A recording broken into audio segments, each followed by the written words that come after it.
Hi, Movie Recapped here. Today I'm going to explain a fantasy drama show called Lock and Key. Spoilers ahead, watch out and take care. The story opens as an unnamed man receives a phone call. Just as he's entering his home, he is informed that someone named Rendell Locke is dead. This prompts the man to immediately get inside his home and gather together maps, photographs, and documents. One of these photographs is of a group of 6 young people taken a few decades ago and features a young Rendell Locke. Once his documents are gathered, the man opens a hidden safe and retrieves a key. He then takes off his shirt and places the key near his heart. Seconds later, a keyhole appears right in the middle of his chest. In a strange turn of events, the man stabs the key into his chest, immolating himself, burning his house to the ground. On the other hand, following Rendell's death, the remainder of the Locke family matriarch Nina, eldest son Tyler, middle child Kinsey, and the youngest Bode moved to a town named Matheson. Nina seems determined to start a new life, away from the prying eyes of their hometown. However, Matheson doesn't seem to bring them much joy either. Everyone, from the server boy at the ice cream parlor to the children at school, knows about their family tragedy. Some people are kinder about it, while others are outright cold. It is then revealed that the Lockes have moved into Rendell's ancestral home. Yeehaw's Manor, it's massive. Don Thingan clearly needs a lot of repair. Rendell's brother Duncan is the caretaker, but he lives in Boston and doesn't care much for the house. The scene then cuts to a flashback from 3 months ago, where Nina and Rendell are spending a lovely evening together. Their moment of peace is soon interrupted by Sam Lesser, one of Tyler's friends. He looks possessed and insists on speaking to Rendell about the key house, but the latter dismisses the top and tries to avoid further questioning. This prompts Sam to pull out a gun and shoot Nina in the leg. As a warning at the "it's crucial" moment, Tyler arrives home and knocks on the front door. Rendell uses this opportunity to try and snatch the gun away, but gets shot in the process. A stunned Tyler then enters. He can just watch on as his father collapses to the floor and passes away forever back in the present day. Bode is photographing the scenery around the house. When he is drawn to a locked outhouse containing a well, he is able to fit through the surrounding bars and immediately takes a Polaroid photo of the well's bottom. He then accidentally drops the image into the well. To Bode's surprise, the Polaroid magically appears right by his side. This piques the kid's interest and he yells into the well, "If I unfurl my penis, will you double that too?" Seconds later, a female voice replies back, addressing him personally, "Please don't." But the little boy becomes scared and runs back to his house. Next day at their new school, Kinsey eats her food alone at lunchtime as she has no friends. Only a boy named Scott, who works at the local ice cream parlor, approaches her. He invites her to hang with him later on, but she declines the offer as she doesn't know him that well.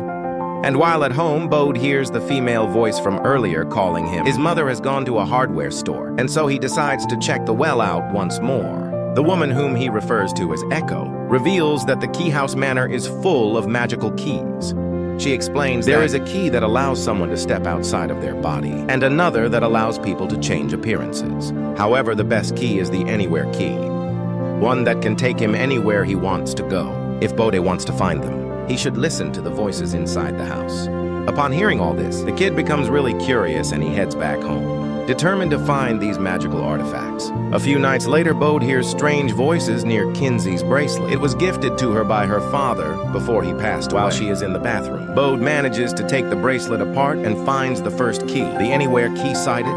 He promptly rushes back to his room and puts it in the keyhole of his closet. He then steps into the closet and comes out in his desired destination, the neighborhood ice cream parlor. The next day, Bud tells Kinsey about his adventure, but the latter yells at him for destroying her beloved bracelet. Miss upsets the kid, but he shrugs it off and searches every nook and cranny of his home. He eventually manages to find the second key, the mirror key, which is hidden in the sink drain. Later, he asks the voice in the well about his latest find. Echo explains that the key can show him a person he loves, even in their dad. Upon hearing this, a stunned Bode decides to use the key to see his late father. He also wants his family with him for the joyous moment. In the next scene, Bode uses the second key on the mirror of his room, which prompts him to see another version of himself. He then runs to his mother and drags her to his room. To Bode's utter horror, Nina also sees her other version, but gets mesmerized and quickly steps into the mirror. Once inside, she reaches out to touch her other self, but the mirrors around her suddenly start cracking. It is obvious that Nina is now trapped in the mirror realm. Following this, a scared Bode runs to the outhouse and asks Echo for help. The voice reveals herself in human form and finally comes out of the well. She then promises to save Nina in exchange for the Anywhere key. But the moment Bode hands it to her, Echo reveals her true intentions. She uses the key on a storage closet in the outhouse and vanishes into the outer world. Next, the distraught young boy races back home with a rope. He explains everything to his siblings and pleads with them for help. Kinsey and Tyler initially think that he's joking, but when Bode starts crying, they realize he's serious. Following this, the trio rushes to the room, where Tyler tethers himself to one end of the rope. The other two then grabs the remaining end. Tyler ventures into the mirror realm with some difficulty. He eventually finds Nina and brings her back to the real world. Once outside the mirror, the children maul over the strange experience. But Nina seems to have immediately forgotten the events, leaving the children even more confused. Elsewhere in a prison, Sam Lesser has a visitor. It is revealed to be none other than Echo.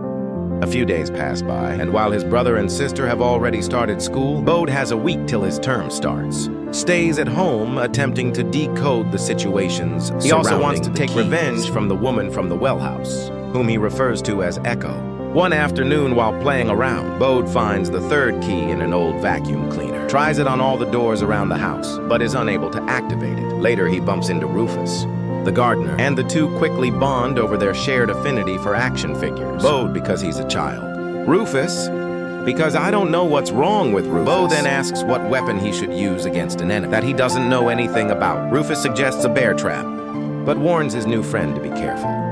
Later, Bode takes his latest key and goes to a local pawn shop that sells antique items. The shopkeeper explains that the artifact is probably from the 17th century. However, as the shopkeeper turns around, Bode notices a keyhole on the back of his neck.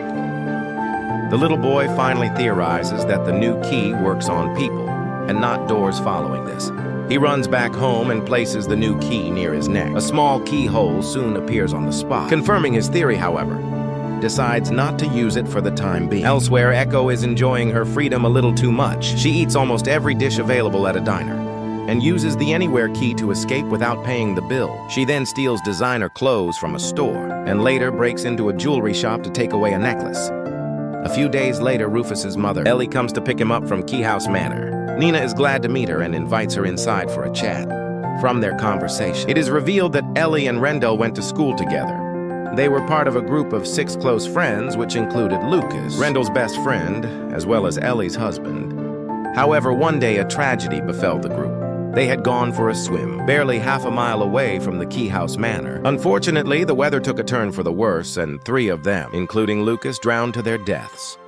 Nina is surprised to learn this, because her husband never told her about his friends, let alone the drowning incident. Meanwhile, at school, Scott invites Kinsey for the leading role in the school play. The latter is tired of not having any friends and decides to accept the offer. However, things once again take a turn for the worse as during shooting, a violent scene triggers her past trauma. It reminds her of the day her father died, and she is forced to quit the play.